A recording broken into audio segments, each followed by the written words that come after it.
Caitlin Clark want all the smoke. Caitlin Clark want all the smoke, bruh.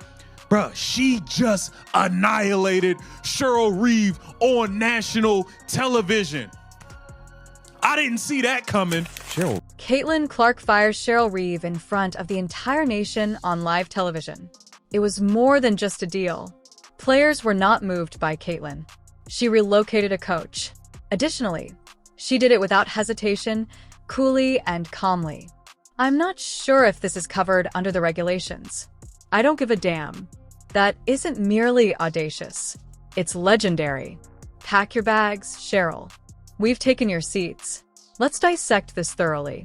I think we've already discussed we are going to trade coaches. Bee's going to take her coach, Sandy Brondello. Let's get it. Let's not mince words.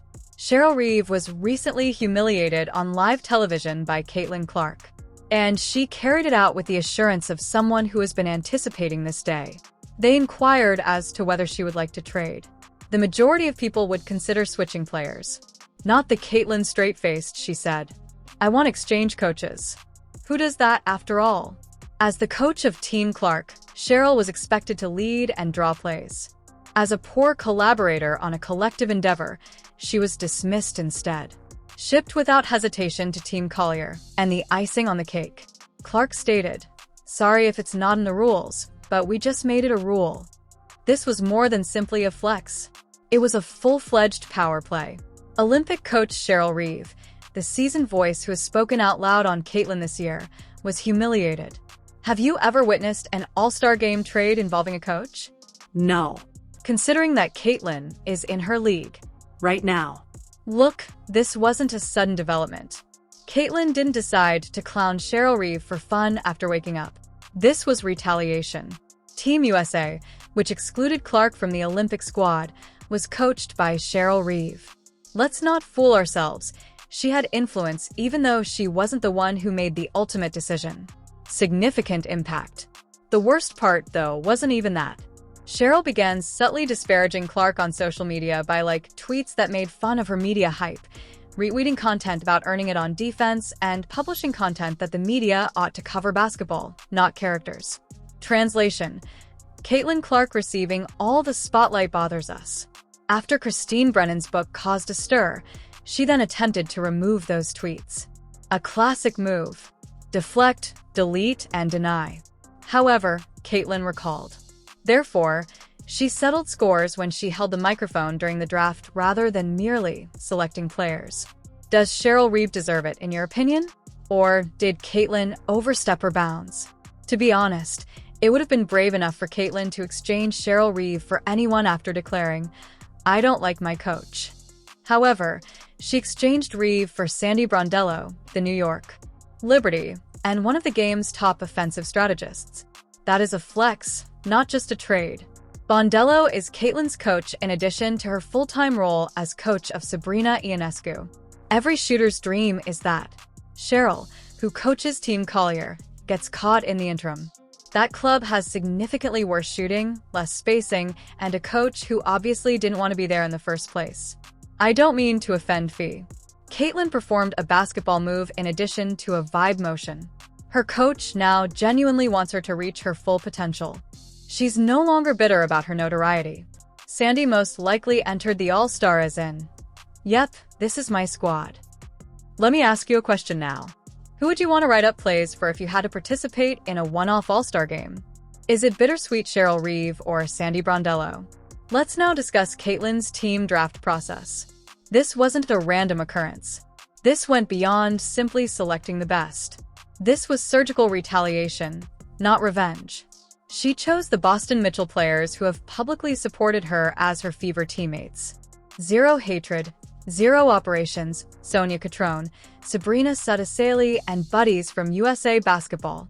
You weren't chosen if you've ever side-eyed her in a post-game, liked a dubious post, or clowned her on Twitter. Gone, Skylar Diggins. Ryan Howard. Not at all. Me Bounds and Angel Reese are welcome to remain there. Even Paige Buers, who has spent years being hailed as her competitor, was overlooked. Like she was assembling an Avengers squad, Caitlin created a roster, but only those who didn't try to subtly disparage her did so. Not only is that clever, but it's also petty and flawless. In a game like this, do you think the no-op strategy works or not? Can we all just pause for a moment to laugh? Legendary WNBA player Cheryl Reeve was treated like a player on a 10-day contract. She received the same treatment as a bag of gum. "No, I don't want that Subway sandwich," someone said. "Instead, I'll have Chipotle." Additionally, the way it was Caitlin. So composed, so expert. Just feelings, no regrets or apologies. At first, even Faye Collier appeared shaken, but she soon smiled and said, "Okay, I'll take her." Let's face it, this will always be a part of WNBA meme history. Officially, the Clark legacy includes the coach who was traded. Do you realize how uncommon that is? Especially not in a draft. Coaches are not traded. Particularly not by a novice. Caitlin may have just established a new custom. Are we also drafting referees for next year? Fans were anticipating this, so let's get back to Paige Buers. This was the draft, the moment. The chance for Paige and Caitlin to reunite following years of anticipation. "And nah, I'm good," replied Caitlin. It seems deliberate that she chose Satu Sabali instead. Here is what we do know, albeit we are unsure if there is actual friction between them. Caitlin and Paige have never really been friends. There's always been a subtle rivalry and an uneasy vibe. It was almost like the old guard when Paige joined Team Collier with Cheryl Reeve. Caitlin created her own world in the interim. Let's put it simply. With Paige, Clark is not pursuing the past. She is creating her own. Do you think Paige was offended by that? Would you? Following all of Nafisa Collier attempted to clap back throughout that drama. "You just gave me more chemistry," she replied. "Caitlin, that was a poor decision." "Are you certain about it, sis?" F is a beast, you see. Without a doubt. Let's not pretend, though, that she upgraded. She chose a coach who was unwilling to be there with a group of players who were likely still resentful. They did not support Clark. Caitlin, meanwhile, has teammates, shooters, camaraderie, and now a coach who genuinely likes her. To be honest, Team Collier may possess greater experience. However, that's straight-up firepower. Team Clark. Additionally, if Cheryl takes over coaching and post-play calls for 10 minutes in a row, that squad will appear extremely unprofessional by. At the half, do you think Reeve and Collier will get along, or will they end up getting smoked? One of the draft's more embarrassing moments was when Collier called Angel Remy Bounds and attempted to dismiss it as harmless. And Caitlin knew that if she even smirked, Twitter would go up, so she didn't laugh or react. Instead, she just looked straight ahead as if she were watching a car wreck in slow motion. Once more, Caitlin Clark treats black women with disdain. She burst out laughing at me. Do you see her true feelings? She had no intention of falling into that trap. She didn't chuckle. She did not co-sign. She sat quietly, allowing the discomfort to unfold. To be honest, that was shrewd. Sometimes being quiet is the best strategy. Like Caitlin, would you have laughed or remained stern? For a moment, let's become serious.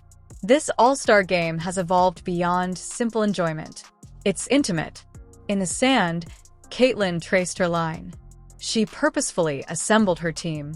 Cheryl Reeve, no drama, no betrayers, and no phony love.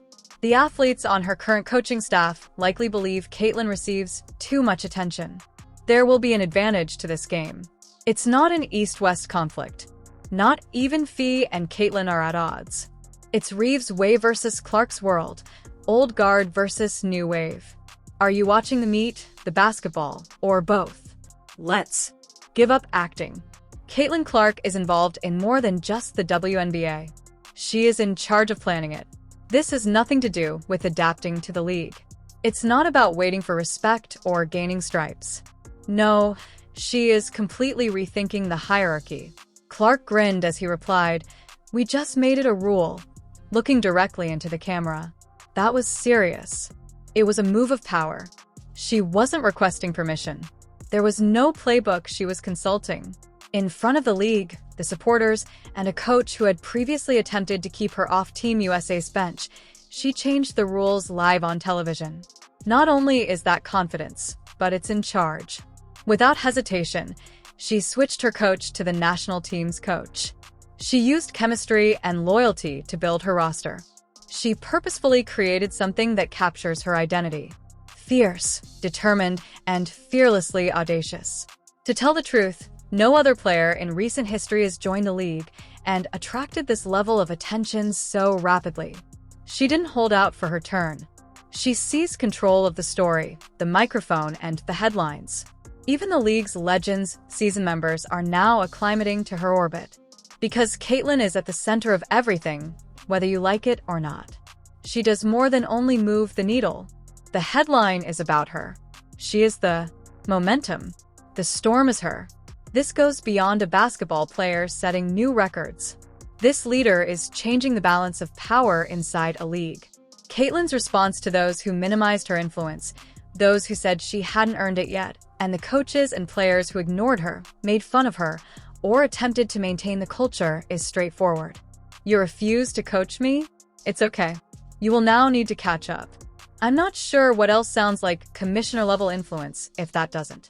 This brings us to the actual query. She is just starting off at the age of 23 and already circling the power pyramid of the W. Consider what the upcoming year will bring. Now, who is actually in charge? You've seen everything now. Caitlin Clark did more than simply select her all-star squad. She rocked the league to its core. She gave up her coach. She put an end to the drama. She also reminded everyone of who is currently in charge. And since this is more than simply a player making noise, you're still watching whether you love her or detest her. The game is being changed by this movement. Tell us in the comments section. Do you believe Caitlin acted appropriately? Additionally, would you have traded Cheryl Reeve? Is this just the start of a WNBA's new era? Press the like button if you're a huge fan of Team Clark. If you want more frank, unvarnished WNBA analysis like this, hit subscribe. Thank you for watching too. We really have a lot more in store. See you at the following one.